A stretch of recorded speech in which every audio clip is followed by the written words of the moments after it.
Let's take a look at the next drill in our breaststroke pull series. So this is going to be a breaststroke sculling drill called 10 and 2 with two pieces of equipment. We're going to do this with a snorkel and then also with fins. Couple purposes to this sculling drill. So in our previous version, we were looking at more of the hands kind of sweeping out toward 11 and 1, matching kind of the arms on the clock. Here we're going to want to go just to 10 and 2, performing a sculling movement kind of going out and in. Our main source of propulsion here is going to be the fin, so we'll take a look at the kick here momentarily.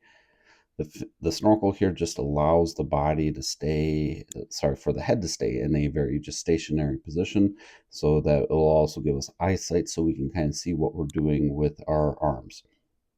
And this is to train our age group athletes and our senior athletes on what we would kind of consider a proper outsweep for the breaststroke.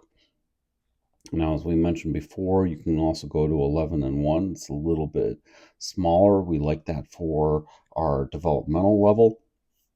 And you could also look at even going between 9 and 3. 9 and 3, though, is something we would really kind of suggest for a very more advanced and stronger athlete. So let's go over the key things that we look for in this drill.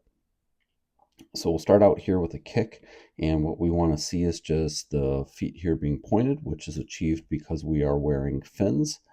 And then what we want to kind of see is the feet staying here up at the surface, kind of creating some easy turbulence level. We like to call this white water, thunder kick, or boiling water. It all means the same thing. We just like to see that turbulence again here at the surface. We look for a natural bend in the knee. So kind of what do we mean by natural? We don't want to see the legs be so stiff that they're staying at the surface and they're going fast, but we're not really moving the water behind us with any power.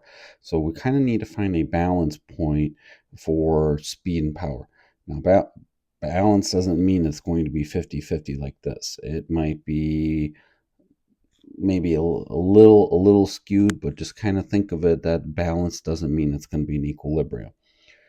So what do we mean by excessive? Excessive would be something like this. If we have a 90-degree bend in any part of the knee like this, meaning we would be kicking air going up and down, or even here like this, where the knees are kind of tucked in and they're just kind of fluttering up at the surface. We really want to be able to utilize the quadricep and the hamstring muscle. So to do that, what we have to be able to emphasize is on the down kick portion, we have to kind of think about like we're going to be kicking a ball. Those feet are going to have to come really down hard and strong under the body, just like this as the feet are going down. So that way you will be able to really utilize the quadricep and the hamstring muscle, having this kick start here at that hip level. And again, a moderate kick here is going to really kind of help us move through the water. We're not looking to be really aggressive here with the legs at all. Head here is going to stay in alignment. As we mentioned, the eyes here should be kind of looking, even peeking forward to watch what the hands are doing as they're performing this movement. So then it's just going to be a simple out sweep. We want to see those hands kind of going out to 10 and 2. Nothing really wider than that or anything more narrow. Palms out, and then we're just going to push back in.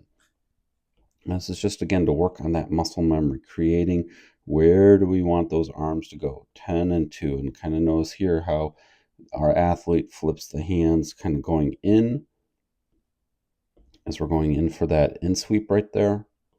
Beautiful. Pushing out, and then pushing and then in.